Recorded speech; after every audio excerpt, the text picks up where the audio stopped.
Hello, hello, and welcome to the Connecting Point. I am Dr. Marcy, your facilitator for this discussion today. This is the place where creators connect to inspire, share their ideas and stories to transform the world through raw and unedited talk. And audience, I am pleased today to be sitting here and getting ready to have a discussion with a most powerful woman. Yes, she is. Beautiful lady. And most of all, she is a go-getter here to inspire you today. Her name is Dr. Felicia Phillips. Welcome to the Connecting Point. Thank you. And thank you for having me, Dr. Marcy. My pleasure. And we're going to tell more about Dr. Phillips in a moment. However, I must tell the connecting point, thus the name of this platform. The connecting point would be TOPS firm, PR firm, under the direction of Leslie Tops.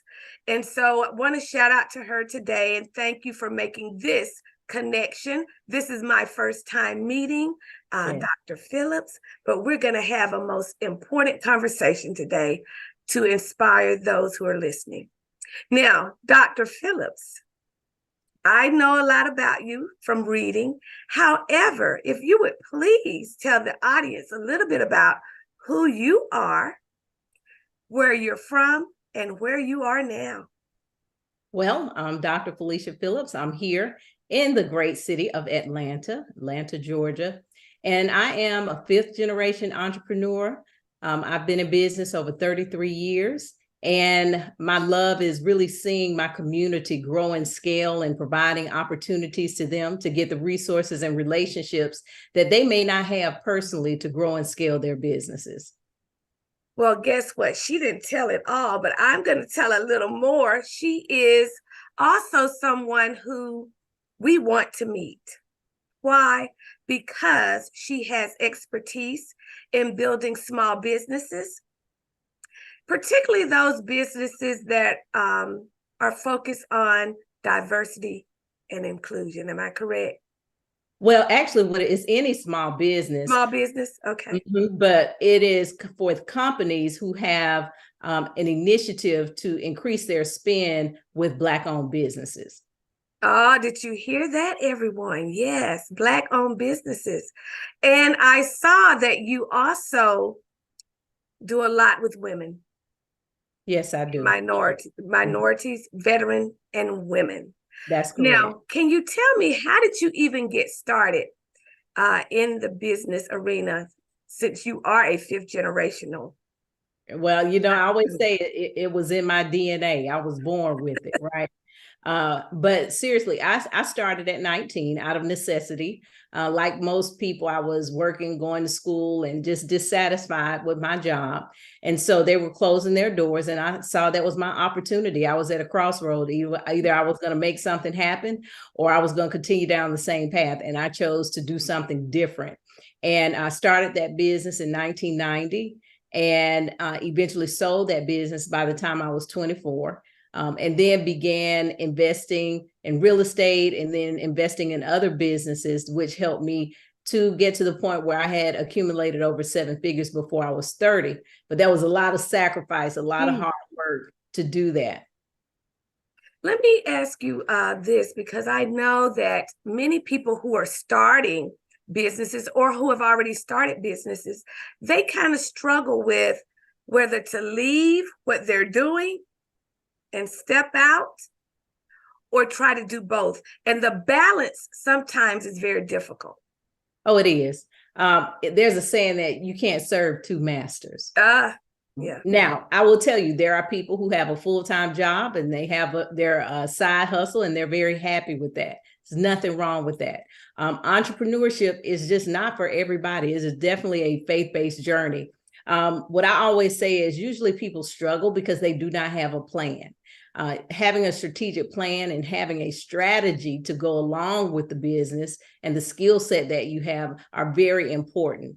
A lot of times we're not thinking in totality about the foundational elements that you need to have a successful business and keep your doors open. And that's very important as well. I think we're living at a time where people think, hey, I can just Google it or I can just search online. And that will get you so far, but only so far. And usually what happens is you get stuck or you feel like, hey, I've done everything I know how to do. I don't really know what's next. You start to hear certain things, but you're not sure. And so a lot of people, you'll see them at year 3 start to close their doors because they can't get that business to the next level. And, that is so true. Me being an entrepreneur myself, it is difficult, especially when you're enjoying what you're doing. Yeah. So would you say that is also something that is a struggle when you really like what you're doing, but you want to pull out and do your own thing? I see that more with women-owned businesses than any other business. We get super passionate about what we're doing and we will give away the kitchen sink because we love it so much. But passion does not pay the bills. So you've got to have a real business model built into that so that you can do it full time or you can do it in a way where you can be profitable and support yourself. Because if you're not able to take care of yourself, you're pouring from an empty cup and eventually that will fizzle out. Now, what was your passion? Making money. Let me tell you, I'm glad you asked that. Because women have the hardest time saying, I want to make money. I want to make money, yes. Make your money, then find your passion. Say that again. Make your money, then find your passion. You're like, I just want to help people. But you can't help people if you're broke. My. You can't even help yourself. Isn't that the truth? Right. So if you're going to be in business, put your business hat on, right? Get your mindset right. If you want to have a charitable business, guess what? Nonprofits are a business. Run it like one.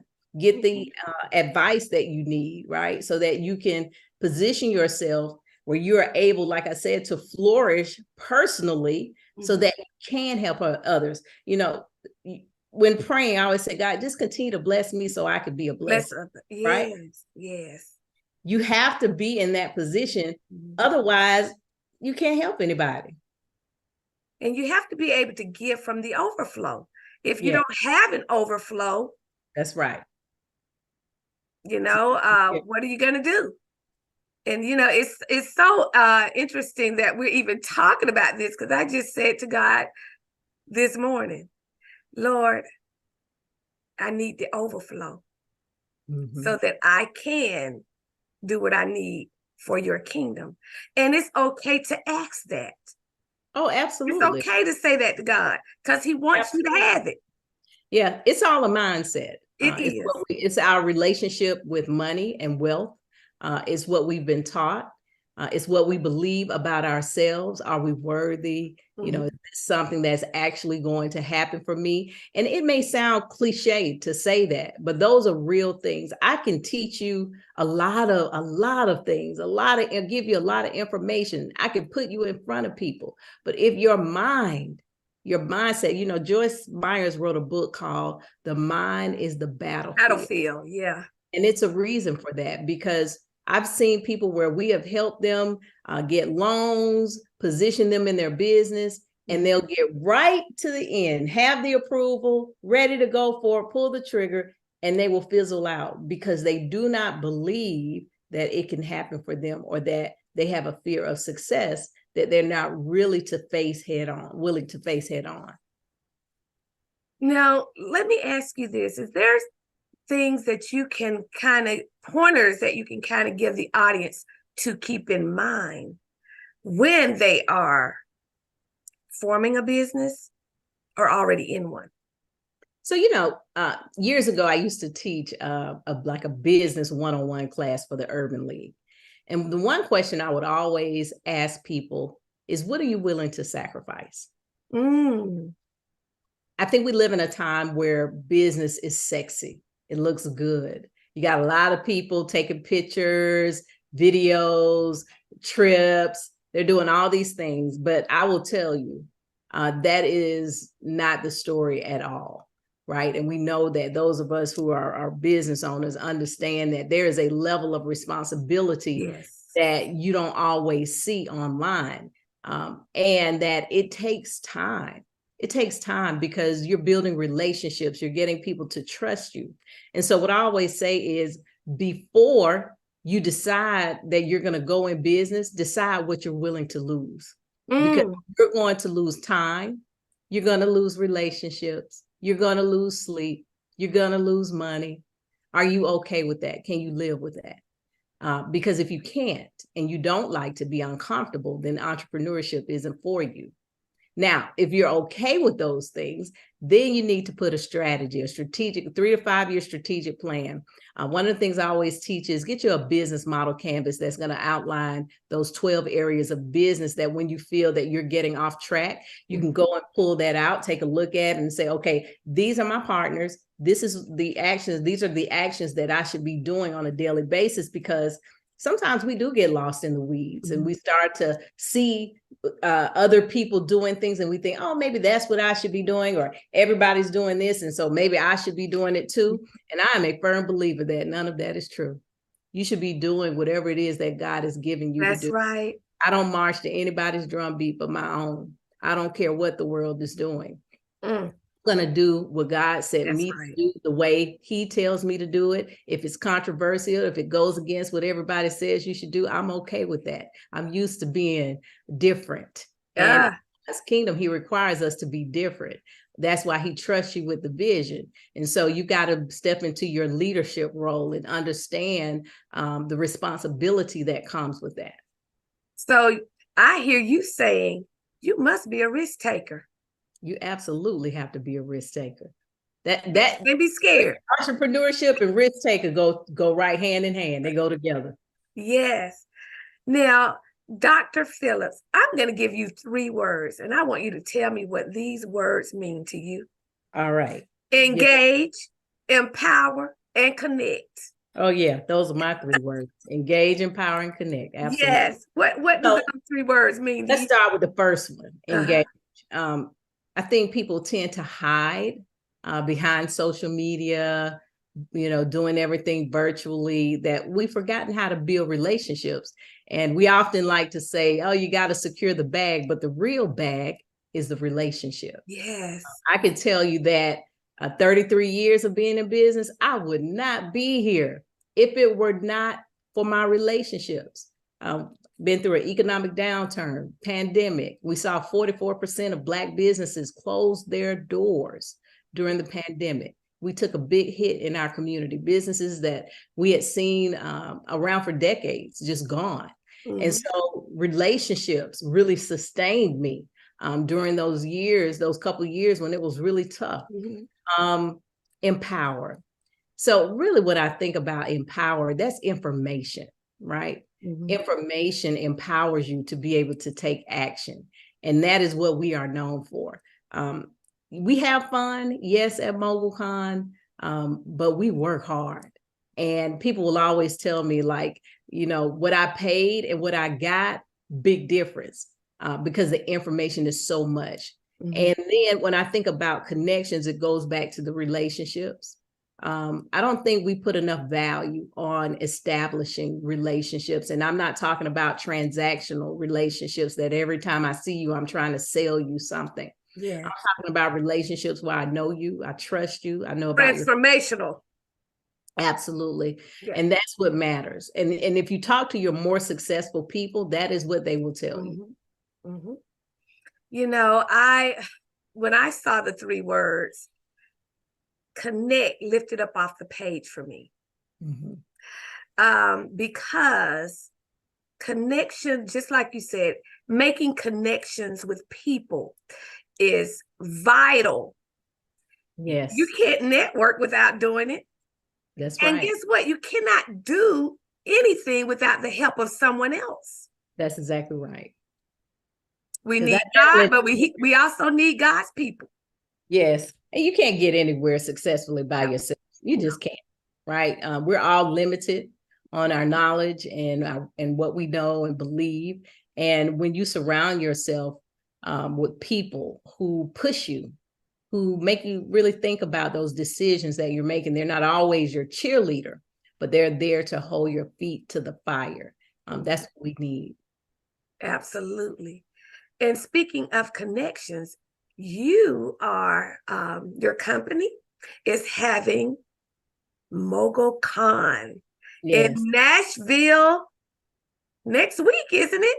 It's Yeah, next week. Yes, next week. Thursday through Sunday, the Yeah. 2nd through the 5th. We're going to be at that Gaylord Opryland is a beautiful place. And I wanted to have MogulCon. I'm always conscious about our environment, right? We always in really like nice 5-star hotels, but this whole other situation, just Mhm. beautiful. And we're bringing out a lot of decision makers, a lot of people who can really help you to move your business forward. This year, we're doing a trade show. The head of the Woman on Small Business Program, Alyssa Sheard, which is if you're interested in government contracting, like the Office of Personnel Management, all these agencies are coming out. So, because what we have to realize is that the government buys 24/7. Mm. And if you are really looking to sustain your business, you need to find one thing that you can sell to the federal government. And so we're going to show you how to do that. We've actually been doing that all month long. Every Wednesday, we've been hosting classes with the SBA to help you get certified, help you really understand how to do business with the federal government. Now, forgive me, audience. I did not even mention Mogul Con. What is that? Can you explain? Maybe we need to go in a little more detail about that. Mm-hmm. What is Mogul Con? So MogulCon is a 3-day experience. I started 8 years ago for Black women in business. And it's to help them get the relationships and the tools that they need to grow and scale. So we help them by introducing them to individuals that have supplier diversity initiatives, those professionals, and then the corporations who are really trying to increase their goal by doing business with Black-owned businesses. And then we do the same thing on the federal government side. So about 2 years ago, we did a strategic alliance agreement with the Small Business Administration to help us better educate our small business owners. And so that's what MogulCon is. It's 3 days. We work hard during the day. We have fun at night. This year, we're doing an old school comedy jam with Huggy Lowdown and Dominique from Tom Joyner Morning Show, comedian A-Train. Lonnie Love is our host this year. So it's going to be really, really nice. And I think people are going to enjoy it, but I know that they're going to walk away transformed. Now, it sounds exciting. Yes. But what if a person can't get there? So what avenues do they have? So once the conference is over, we will release all of the sessions that they can purchase and they can download and watch them. Did you hear that, audience? If you can't make it, you can still make it. That's right. You still absolutely. Information transcends the space that it's in. Absolutely. Okay. Stay tuned. Stay tuned. You never know. We may have a surprise on Tuesday. You might find out that we're going to stream it. So stay tuned. Stay tuned, everyone. Now, I just want to pick your brain a little bit while you're here, because we didn't mention something else, and I purposely didn't mention it because I wanted the audience to really hear about you. As you see, audience, she's a major strategist, a master strategist, businesswoman. You have helped corporations such as AARP, McDonald's Corporation, Grady Health, yes, Corporation, to name many, many others, many others. That's just a few. So obviously, you know what you're talking about. You have the knowledge base to help others. So I want to ask you now, what would you tell a young person? You know, we have so many children, I say children, but they're young adult in college now. And they're trying to decide, should I work my own business or should I get a job to fund it? What would you say to get them on the right path? Well, I have some of those same young people in my household. And here's what I understand. It depends on the person. Because everybody, like I said before, is not meant for entrepreneurship. But if you're a young person who has that budding desire that you want to own your own business, get a job first. Because what you need to do is look at how do they run their business, right? Because sometimes when people come to me and I say, okay, let me see your organizational chart, they're like, what? Wait a minute. That's because you're only looking at where you are today. I'm looking at where you can be 5 years, 10 years down the line. And if you are not prepared for it, meaning I don't care if it's day one, you should have an organizational chart. You should know the potential of your company, right? Those are things that people don't think about. So if I was talking to a young person, I would encourage them to go get that job, especially if they're unclear about what they want to do. Get the job, get you some benefits, get that 401k where you can start saving, because entrepreneurship is quite expensive. And then really start to lay those foundational elements so that you can be a successful entrepreneur. We have this hustle mentality and we got to let that go, right? Grinding, yes, doing what you have to do, but a lot of that happens because we didn't prepare. And so we just get out here and start running. You want to be methodical about what it is that you're doing, because when you are, that's when you start to see the success of it. I mean, that was powerful. That was a powerful nugget for those who are in college and those who are not. Yeah, I mean, this is a great time in college. Take some classes. Next year, we're going to start doing our entrepreneurial camps. That's a great time to come and really just think through, what is it that I want to do? Is it feasible? You know, is what I'm doing a necessity or a luxury, which is something people don't think about. They want to get into these businesses and then something happens with the economy. Guess what? What you do is not a necessity. It's a luxury. And so when people start to pull back on those dollars, you're going to get cut. Well, I just pray that people are listening with an open mind. Yes. Because you have to have an open mindset. Even if you're not thinking about starting a business, let's be real, raising a family is a business. Yeah, it is. Everything you do, if you really think about it, if it's got a budget to it, you can make it a business. So, you know, whatever Miss Dr. Phillips is saying here today, it can help. Now, Dr. Phillips, how can someone attend Mogul Con? Is it too late to get? No, we still have some tickets. That's why we're at Opryland. It's huge. Okay. We can accommodate quite a few people.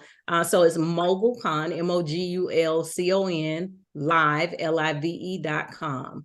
You can go there. If you're watching, you can use the code Dr. Felicia, DrFelicia, all caps. And they'll give you a nice discount on your ticket. Did you hear that? Nice discount. And last, I did not say this on purpose until now.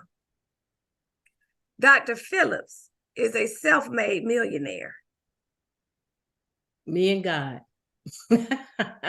Me and God. Let me say that again for the people in the back. Dr. Felicia Phillips is a self-made millionaire. With the help of the Lord, we know that. Absolutely. So that means she knows how to do it. That means she's gone through the struggles, and I'm sure there were many challenges. Oh, yes. Along the way.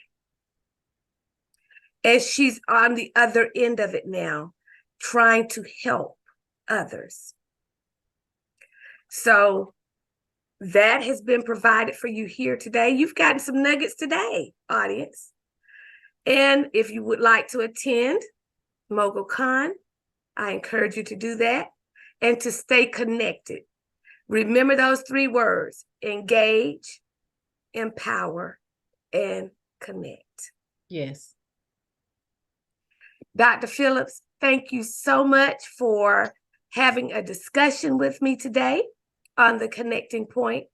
Now, if anyone wants to contact you for speaking engagements or anything of the like, how can they reach out to you? Super simple. You can reach me through my website, FeliciaPhillips.com. There it is, FeliciaPhillips.com. Now, before you go, Dr. Phillips, and before I go, I like to have my audience hear something from the guest, and that would be points to ponder. If you could leave a point to ponder, what would that be today? What am I going to do before my life is over that will leave a mark on this earth and transform the lives of others? That is what I leave you with to ponder. Say that one more time in case somebody didn't hear it. That's powerful. Yeah. So, and this comes from, if you've ever been to a funeral or you've been to a graveyard, on that tombstone, it has the day you were born and the day you expire. And in between that is a dash. But what people don't realize is that dash is very important, because the dash represents what you did while you were here. So what will you do to leave your impact on this world? How will you change lives and transform people while you're here? And we all have something that we're here for, a purpose. Absolutely. Everybody has a gift. Everybody has a purpose. Find out what it is, move in it, transform lives. That's right. And audience, like I say every week, if you would like to be a guest on The Connecting Point, just reach out to me at drmarcyts@gmail.com. You can go to the website, Dr. Marcy's Connections, or you can join a group on Facebook. It's a group of creators of all kinds to get daily inspiration, to network, and to promote each other. If that sounds like something you would like to do, reach out. Send an invite to join. We would love to have you, because iron sharpens iron. That's right. And this show airs on Tuesday nights at 7 p.m. on Instagram TV, YouTube, Facebook, Twitter, and now you can get it on KBCN TV on Wednesday nights at 7 p.m., Spotify, and Anchor. All I ask is that you share so that others may be inspired. Thank you again, Dr. Phillips. Oh, you're welcome. Thank you for having me on your platform. Thank you, audience. And until we get this moment again, peace and blessings. Bye-bye.